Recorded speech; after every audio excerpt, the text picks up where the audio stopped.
নমস্কার, আপনি দেখছেন নিউ টাউন নিউজ পোর্টাল। আমি টুম্পা। উন্নয়নের রাজনীতি এবং মানুষের পাশে থাকার বার্তা নিয়ে 115 নম্বর রাজারহাট নিউ টাউন বিধানসভা কেন্দ্রে আজ বড়সড় রোড শো করলেন তাপস চ্যাটার্জি। এই রোড শো ঘিরে এলাকা জুড়ে ব্যাপক জনসমাগম লক্ষ্য করা গেছে। উন্নয়নের আরেক নাম তাপস চ্যাটার্জি। মানুষকে কিভাবে আগলে রাখতে হয় তা তার কাছে স্পষ্ট। দুস্থ অসহায় মানুষদের পাশে দাঁড়ানো, এটাই তার রাজনীতির মূল পরিচয়। অর্থের অভাবে যে মেয়ের বিয়ে আটকে যায়, সেখানে সাহায্যের হাত বাড়িয়ে দেন তিনি।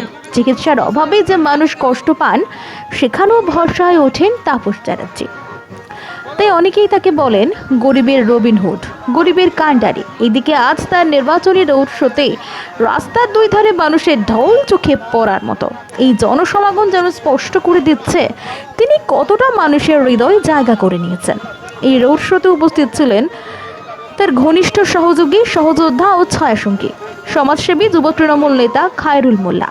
তিনি কয়েকশো কর্মী সমর্থক নিয়ে রোড শোতে অংশগ্রহণ করেন এবং জানান এই কেন্দ্রের তাপস চ্যাটার্জির জয় শুধু সময়ের অপেক্ষা। রোড শোয়ের এই জনসমাগম এবং সমর্থকদের উপস্থিতি নির্বাচনের আগে রাজনৈতিক বার্তা অনেকটাই স্পষ্ট করে দিচ্ছে। ক্যামেরায় Pintu Hazra, new town news portal.